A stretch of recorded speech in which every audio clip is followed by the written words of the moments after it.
भारत देश के लोकतंत्र के चौथे स्तंभ, आप सभी का आभार, धन्यवाद, नमस्कार, जोहार, आदाब। ये प्रेस ही है जिसने एक साधारण से युवा को आज राजनीति में वो कद और वो स्थान दिलाया जिसको लेकर लोग सपने में भी शायद सोच ना सके। इसके लिए आज ये प्रेस ही है, ये मीडिया ही है जिन्होंने मुझे ये स्थान दिलाया।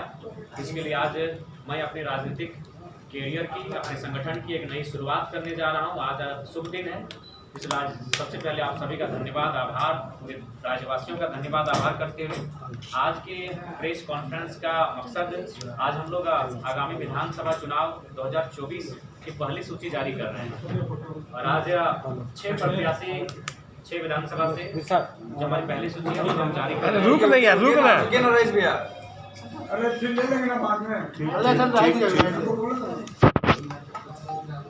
तो सबसे पहले डुमरी विधानसभा क्रमांक 33, डुमरी विधानसभा जो जिला गिरिडीह प्रमंडल उत्तरी छोटानागपुर का हिस्सा है और उस विधानसभा से मैं स्वयं प्रत्याशी हूँ, जयराम कुमार महतो।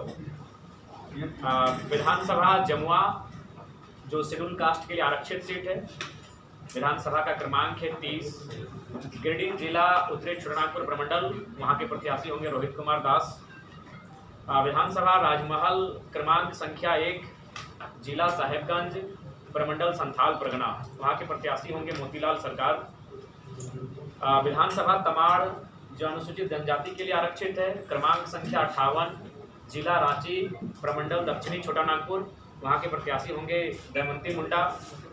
विधानसभा सरायकेला जो अनुसूचित जनजाति के लिए आरक्षित है, क्रमांक 51, जिला सरायकेला प्रमंडल कोल्हान, उस सीट से प्रत्याशी होंगे प्रेम मार्डी। विधानसभा छतरपुर जो शेड्यूल कास्ट के लिए आरक्षित है, क्रमांक 78, जिला और प्रमंडल पलामू, उस सीट से प्रत्याशी होंगे पृथ्वीराज। तो आज ये 6 प्रत्याशियों की सूची और झारखंड लोकतांत्रिक क्रांतिकारी मोर्चा का संगठन भैया थोड़ा सा खींच लीजिए। छतरपुर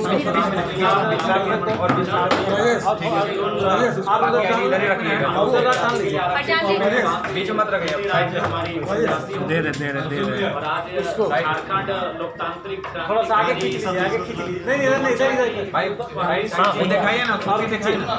आज भैया थोड़ा सा आगे खींचिए, क्रांतिकारी मोर्चा ये भैया एकदम ऐसे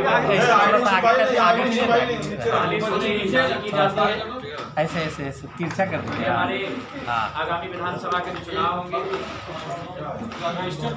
और विधानसभा चुनाव के प्रत्याशी होंगे, ये हमारे झारखंड लोकतांत्रिक क्रांतिकारी मोर्चा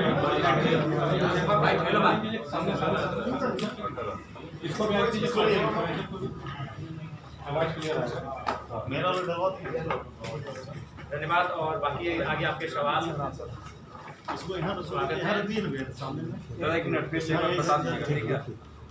जी पुनः मैं रिपीट कर देना चाहूँगा। एक मिनट ये आज आप प्रेस कॉन्फ्रेंस कर रहे हैं क्या? जी हमारे 6 प्रत्याशी पहले सूची जारी कर रहे हैं जी। कल रात्रि पारसनाथ की तलहटी में संसदीय बोर्ड और स्क्रीनिंग कमेटी की बैठक बुलाई गई थी और उस बैठक की रायशुमारी और संसदीय बोर्ड के अनुमोदन के बाद हम लोगों ने 6 प्रत्याशी की सूची को जारी करने का निर्णय लिया, जिनमें पहला विधानसभा डुमरी है। डुमरी विधानसभा चुनाव जो गिरिडीह जिला के अंतर्गत आता है, वहाँ मैं स्वयं प्रत्याशी हूँ, जयराम कुमार महतो। जमुआ जो गिरिडीह जिला के अंतर्गत आता है, वहाँ के प्रत्याशी रोहित कुमार दास होंगे। राजमहल जो साहेबगंज जिला संथाल परगना की सीट है, वहाँ से प्रत्याशी मोतीलाल सरकार जी होंगे। तमाड़ जो रांची जिला दक्षिणी छोटानागपुर का अंश है, वहाँ के प्रत्याशी दमयंती मुंडा जी होंगी। सरायकेला जो सरायकेला जिला कोल्हान प्रमंडल की सीट है, वहाँ से प्रत्याशी प्रेम मार्डी जी होंगे। और छतरपुर जो पलामू जिला पलामू प्रमंडल की सीट है, वहाँ से प्रत्याशी पृथ्वीराज होंगे। बाकी आपके सवालों का स्वागत करते हैं। झारखंड में कितने प्रत्याशी? देखिए दादा, पूरे झारखंड राज्य से लगभग हमें 69 जो सीटें हैं वहाँ से आवेदन मिला है, तो ये तो तय मान के चलिए कि 69 सीटों पर झारखंड लोकतांत्रिक क्रांतिकारी मोर्चा चुनाव लड़ेगी। उसके बाद हम लोग प्रयास कर रहे हैं कि कुछ ऐसे चेहरे जिनकी राजनीति में अच्छी पकड़ हो, अगर वो संपर्क करते हैं तो हम लोग पूरे 81 पे लड़ने की संभावना देख रहे हैं। दूसरे पार्टी से जाएंगे उनको भी आप लोग शामिल कीजिए। देखिए दूसरे पार्टी से आएंगे, नो डाउट वे शामिल किए जाएंगे, लेकिन उसके लिए हम लोग जो हमारे पूर्व की कमेटी है, वहाँ के जिला अध्यक्ष हैं, तमाम प्रखंड के अध्यक्ष कमेटी बनी है, उनसे एक बार रायशुमारी करेंगे। अगर वे रजामंदी देंगे, वह सहमति देंगे, तभी हम लोग इस विषय पे आगे बढ़ेंगे। प्रमुख मुद्दे क्या अभी आप लोग के विधानसभा चुनाव राज्य के मुद्दों पे लड़े जाते हैं। लोकसभा का चुनाव पार हो चुका है। लोकसभा का चुनाव देश के मुद्दों पर था, लेकिन देश के मुद्दों के साथ मैंने राज्य के मुद्दों से पूरे देश को परिचय करवाया। लेकिन जो राज्य के चुनाव होते हैं वो राज्य के मुद्दों के साथ होते हैं, इसलिए राज्य का जो मुद्दा है वो ज्वलंत मुद्दा, क्योंकि हम लोग अभी धनबाद में बैठे हैं और धनबाद का ज्वलंत मुद्दा अगर है तो कहीं ना कहीं आज विस्थापन है, कोल एरिया में जो नियोजन मुआवजा है, यानी एक उद्योग नीति, विस्थापन नीति, और उससे सबसे महत्वपूर्ण तथ्यान के आधार पर झारखंड में एक स्थानीय नीति बने।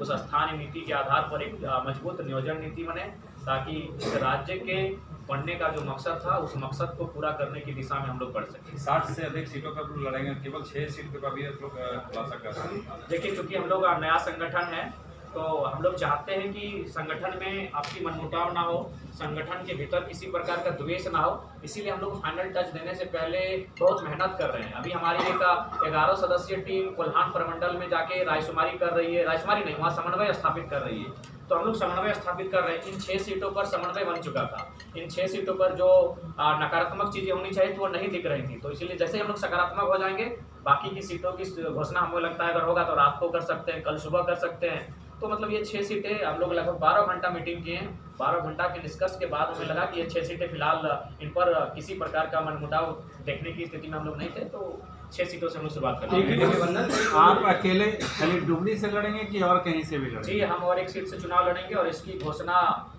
तीसरे चौथे जब सूची जारी की जाएगी उस समय की जाएगी। फिर भी आपका चॉइस क्या है? देखिए, चॉइस की अगर बात करें तो टुंडी मेरा घर पड़ता है। गोमिया ने मुझे निर्णायक लीड दिया है, गोमिया ने। उसके बाद बेरमो और मांडू भी मेरे चॉइस में आता है। फिर उसके बाद अगर परिस्थितियां जैसी हो रही है, बागमारा में जिस दिन जो परिस्थितियां उस दिन उत्पन्न हुई, तो अगर बागमारा का समीकरण बनता है तो बागमारा को भी प्रीफर कर सकते हैं। जयराम जी, बोतल पटकने वाला सीन आपका बहुत चल रहा है, क्या कहेंगे उस पर? देखिए, मैं सबसे पहले मैं स्वीकार करता हूं कि एक युवा होने के नाते, एक स्टूडेंट होने के नाते इस प्रकार के व्यवहार को मैं भी समर्थन नहीं करता, लेकिन उस व्यवहार के पीछे जो दर्द की दास्तान है, अत्याचार, शोषण और जुल्म की कहानी है, उस कहानी से अगर आप वाकिफ होंगे तो शायद मुझे लगता है कि वो व्यवहार परिस्थिति के हिसाब से कभी कभी हो जाता है। इंसान नहीं चाहता उस प्रकार का व्यवहार हो, लेकिन वो जो मामला है वहाँ 133 मजदूरों का मामला है। उन्हें ना माना वेतन, उचित वेतन तो छोड़ ही दीजिए, ये तय नहीं है कि वो जो मजदूर हैं वो किसके अंडर काम कर रहे हैं। ना बीसीसीएल जिम्मेवारी ले रही है, ना जो आउटसोर्सिंग कंपनियां हैं वो जिम्मेवारी ले रही है। यानी कह सकते हैं कि जिस प्रकार फिल्मों में हम लोग कहानी देखते थे, सुनते थे, वो हकीकत में बागमारा में दोहराई जा रही है। हाल ही में लोकसभा चुनाव पार हुए हैं, उसमें आप लोग कहीं ना कहीं आप लोग हार महसूस हुआ था। अभी विधानसभा चुनाव भी आ रहा है। देखिए, लोकसभा का चुनाव परिणाम के दृष्टिकोण से बेशक शून्य रहा, लेकिन हमें अपने प्रदर्शन पर गर्व रहा। पूरे भारत देश में चर्चा का हम लोग विषय बने। बाकायदा जो नेशनल पार्टियां हैं उनके जहन में है, उनके दफ्तर में प्रतिदिन तो 1 घंटा जरूर जयराम महतो नाम का और झारखंड लोकतांत्रिक क्रांतिकारी मोर्चा का चर्चा होता है। तो वो लोकसभा के चुनाव की जो हार थी वो हार नहीं, हमारे लिए जीत का एक रास्ता था। किसी राष्ट्रीय पार्टी ने आपसे अलायंस करने का क्या संपर्क किया? जी, संपर्क अंदर खाने हुई थी। नाम बोलिए। नहीं, नाम का खुलासा करना ठीक बात नहीं है। कौन पार्टी? मतलब कह सकते हैं झारखंड में जितनी भी पार्टियां हैं सबने एक बार टच किया है। तो आप किसी के साथ जाइएगा क्या? नहीं, हम लोग किसी भी राजनीतिक दल के साथ नहीं जा रहे हैं, ना ही हमारे संगठन का किसी अन्य दलों की तरह किसी अन्य दल में विलय होने जा रहा है। हम लोग मजबूती के साथ एक होकर झारखंड लोकतांत्रिक मोर्चा के बैनर तले ही चुनाव लड़ेंगे। अगर तो अंतिम में आपको सरकार में अगर निर्णायक में रहते हैं कि आप किसी जेएमएम के साथ जाए तो सरकार बन सकती है, अगर बीजेपी के साथ जाते हैं संपर्क? सबसे पहली बात, किसी के साथ मैं जाइएगा? झारखंड की जनता से बार बार अनुरोध कर रहा हूं कि इस बार 24 वर्षों से आपने सबको मौका दिया, एक बार हम लोग को पूर्ण बहुमत दें, ताकि इस राज्य में निष्पक्ष होकर, निडर होकर हम लोग प्रभावी रूप से इस राज्य को चला सकें। अगर किसी की भी सरकार बनती है, आपको समर्थन मांगा जाता है, तो आप जाइए उस समर्थन? देखिए, ऐसी परिस्थितियां आएंगी तो पहले राज्य की जनता से रायशुमारी की जाएगी, और नहीं तो फिर हम लोग ऑपोजिशन की भूमिका में बैठेंगे। धनबाद से कोई ऐसे कैंडिडेट 2 या 3 जो आप पे जो निर्णय लेना बाकी है, वो आपका जो धनबाद से 5-6 प्रत्याशियों ने आवेदन दिया है और उनमें से चयन किया जाएगा। या तो अगर किसी पड़ोसी विधानसभा से अगर आवेदन आया है तो रायशुमारी कर उस प्रत्याशी को, लेकिन जिन्होंने आवेदन किया है मान के चलिए उन्हीं में से कोई प्रत्याशी होगा। मैंने कोई ऐसा नाम जो आवेदन किए हैं। देखिए, अगर दूसरे दलों के नेता मान के चले अगर आवेदन किए हैं तो सबसे पहले जो हमारे संगठन के पूर्व से जो जुड़े साथी हैं, अगर वह अपने मीटिंग करके इस बात की रजामंदी देते हैं तो ही हम लोग स्वीकार करेंगे, लेकिन अपने केडर्स को तोड़कर हम लोग किसी भी प्रकार से कोई प्रत्याशी को लॉन्च नहीं करेंगे। धनबाद के सभी 6 विधानसभा से चुनाव लड़िएगा, तो पार्टी लड़ेगी जी, हम लोग धनबाद की ही नहीं, उत्तरी छोटा नागपुर की सारी सीटों पे अभी चुनाव प्रेस लड़ेंगे। कॉन्फ्रेंस में इसी लेता हूँ ऐसे कॉन्फ्रेंस उत्तरी छोटा नागपुर 25 की 25 सीटों पे हम लोग चुनाव लड़ेंगे, और बाकी जो प्रमंडल हैं वहाँ संगठन के हिसाब से, आवेदन के हिसाब से, लोगों के फीडबैक के हिसाब से हम लोग चुनाव लड़ेंगे। दूसरा लिस्ट कब तक जारी होगा? दूसरा लिस्ट कल भी हो सकता है, परसों भी हो सकता है, यानी अब हम लोग जब आगे इस दिशा में बढ़ चुके हैं तो रुकेंगे नहीं, हमें लगता है कल भी जारी हम हो लोग को सकता है। सूचना है कि सिंदरी और निरसा से जेएमएम के लोग भी आपसे संपर्क में हैं। जी, आपकी सूचना सही है, क्योंकि मीडिया चौथा स्तंभ यूं ही नहीं कही जाती है, तो आपसे झूठ करके कोई फायदा नहीं है। बिल्कुल आपकी सूचना सही है, लेकिन आप निश्चिंत रहें, हम लोग जो भी निर्णय लेंगे अपने केडर को तोड़ के, केडर को नाराज करके कोई भी निर्णय नहीं लेंगे। आज मीडिया का पूरा मीडिया कर रहा है। कुछ दिन पहले आप ही मीडिया पर पूरा की नहीं, मीडिया पे नहीं था, वो सवाल पे मेरा एग्रेशन था। मीडिया का रोल भारत की आज़ादी में है, मीडिया का रोल झारखंड अलग राज्य में है। मेरा जो सवाल था उनका, उस सवाल का जो उत्तर था वो उत्तर था मेरा। बट एक्टिविटीज योर, तो आपका कुछ ऐसा था कि मतलब बोलिए। सवाल पे मैंने एकदम आक्रोशित टाइप का जी, जैसे आक्रोशित होना स्वाभाविक है, होना स्वाभाविक इसलिए है, और मैं आपसे पुनः आग्रह करूंगा, चूंकि मेरा मानना है कि जो काम कार्यपालिका नहीं कर पाती है, जो कार्य विधायिका नहीं कर पाती, वो काम पत्रकारिता करती है। तो मैं आप तमाम, आपके साथ, धनबाद जिला के साथ पूरे राज्य की मीडिया हाउस से निवेदन करना चाहूँगा। मैं आपको लगभग 800 से लेकर 900 विवाद समस्याओं की एक पुस्तिका है मेरे पास, अगर आप उसका समाधान कर देंगे तो मेरी आक्रामकता स्वतः समाप्त हो जाएगी। आक्रामकता ठीक है, लेकिन आप एक जनसेवक होने जा रहे हैं और जनता के ये है देखिए, मेरा मानना है कि जो लोग झारखंड राज्य जो आपकी आवाज बनेंगे उनसे आक्रामकता तो नहीं, उनसे आक्रामकता नहीं है, बस वो जो क्षण था, वो लम्हा था, उस लम्हे के हिसाब से आक्रामकता है। उसी वीडियो में आप देखिए, फिर हम प्रेम से बात किए, फिर हम एक उसी वीडियो में आप देख सकते हैं कि मेरा स्वरूप बदला, तो वो उस समय का लम्हा, क्षण और मैंने पल होता है। उस वीडियो की वजह से काफी आपकी एक नेगेटिव इमेज भी क्रिएट हो रही है, जिससे आपकी राजनीतिक नेगेटिव अस्थिरता इमेज से मुझे प्रभाव बिल्कुल भी नहीं पड़ता है, क्योंकि मैं आया हूँ जिनके लिए वो शोषित वंचित लोग हैं। अब 1% लोग अगर नेगेटिव करेंगे तो मैं 1% लोगों के लिए पॉलिटिक्स में नहीं आया। जिस दिन मैं जिन लोगों के लिए आवाज उठा रहा हूँ, अगर उस भीड़ में नेगेटिव आया, आप जितने भी चैनल्स में मेरा वीडियो चला है, क्योंकि मैं कमेंट पढ़ने जाता नहीं हूँ, तो आप कमेंट को पढ़िए, हमें लगता है 95% लोग समर्थन में है। अब सवाल ये है, तो जब 95% लोगों को मेरा यही व्यवहार पसंद है, तो मुझे इसी व्यवहार में रहना। आपका पार्टी का मैनिफेस्टो कब तक आ जाएगा? मैनिफेस्टो भी हम लोग आचार संहिता के ठीक सामने बाकायदा प्रेस कॉन्फ्रेंस के माध्यम से ही घोषणा करेंगे। बीजेपी यूट्यूबर्स को खरीद रही है, आपके सोशल मीडिया बेस पर इसका क्या फर्क पड़ेगा? देखिए, नो डाउट ये तो चीज़ें देखने को आपको भी मिल रही हैं, और बाकायदा इन चीज़ों में सत्यता भी है, क्योंकि आप तमाम जो यूट्यूबर्स जो पिछले 2 सालों से मेरे साथ जुड़े थे, या फिर हम लोग की सभाओं में जाकर उन्होंने अपनी एक पहचान बनाई थी, आज वो कहीं ना कहीं हम लोग से कटे हैं। और कटने का कारण यही था कि हम लोग आर्थिक स्थिति संपन्न नहीं होने के कारण जिन लोगों ने उनको प्रलोभन देने का काम किया, स्वाभाविक उधर गए हैं। लेकिन हम उससे कोई विशेष फर्क नहीं पड़ेगा, क्योंकि अब हम लोग केवल सोशल मीडिया और यूट्यूब के प्लेटफॉर्म तक नहीं रहे, अब हम लोग मजदूर के दिलों में, शोषित वंचितों के हृदय में हम लोग राज करने लगे हैं, तो विशेष प्रभाव नहीं पड़ेगा। रिजवान क्रांतिकारी जी का प्रेजेंट स्टेटस क्या है, वो पार्टी में किस तरीके से कार्य कर रहे हैं? तो प्रधान महासचिव का निर्णय है, क्योंकि मैं उस समय 4-5 दिनों से मैंने आउट ऑफ डिस्ट्रिक्ट था, और ये धनबाद जिला की घटना है, वो जो भी निर्णय देंगे वो पार्टी स्वागत करेगी, स्वीकार करेगी। जांच कमेटी बनी थी उसकी, ये जांच कमेटी ने अपने रिपोर्ट को प्रस्तुत कर दिया है, लेकिन चूंकि हमारा संगठन में नया संगठन होने के कारण काफी कम लोग सक्रिय रह रहे हैं, तो इसलिए प्रधान महासचिव का बहुत दायित्व बहुत बड़ा है, इन्हें पूरा राज्य देखना पड़ता है हमारी गैर हाजिरी में। तो हमें लगता है कि बहुत जल्द उस विषय पर एक स्टेटमेंट और जो भी अंतिम पुष्टि हो जाएगा। कितनी सीटों पर महिला उम्मीदवारों की घोषणा की संभावना कि है? हम लोग तो प्रयास करेंगे मैडम की महिलाओं की संख्या ज़्यादा से ज़्यादा हो। आज ही देखिए, हमने 2 महिलाओं को साथ रखा, 6 में 2 महिलाएं हैं, लेकिन सवाल है आवेदन पर। अगर आवेदन ही नहीं आया हो तो उसमें हमने तो खुला आवेदन रखा था, ऐसा तो नहीं। और बिल्कुल हम लोग अगर पुरुष वहाँ हैं और उस अगर जगह पर महिलाएं हैं, तो हम लोगों ने महिलाओं को प्राथमिकता देने का कार्य किया है। आपका एक लेटर वायरल हो रहा जिसमें बांग्लादेशी और नहीं, हाँ बिल्कुल, मैं कहना चाहूँगा, आप लोग मीडिया वाले हैं, कृपया उस तथ्य को परखें। वो पुराना लेटर है और उस लेटर का पत्रांक देखिएगा और साइन देखिएगा। बीच का जो कंटेंट है वो मेरा नहीं है, महाशय जी का है। उस लेटर को लोगों ने डिजिटली उन्होंने स्क्रिप्ट किया है। वह लेटर किसी और कार्य से जारी हुआ था, उसका पत्रांक जो कि हम लोग सब तो ये कहीं ना कहीं उस पर ये एफआईआर भी करने जा रहे हैं। ये प्रधान महासचिव और पार्टी की छवि को धूमिल करने के लिए कुछ घृणित मानसिकता वाले लोगों ने एक कृत्य किया है, उस पर ये एफआईआर भी करने जा रहे हैं। मैंने बिल्कुल पूरी तरह से फेक है।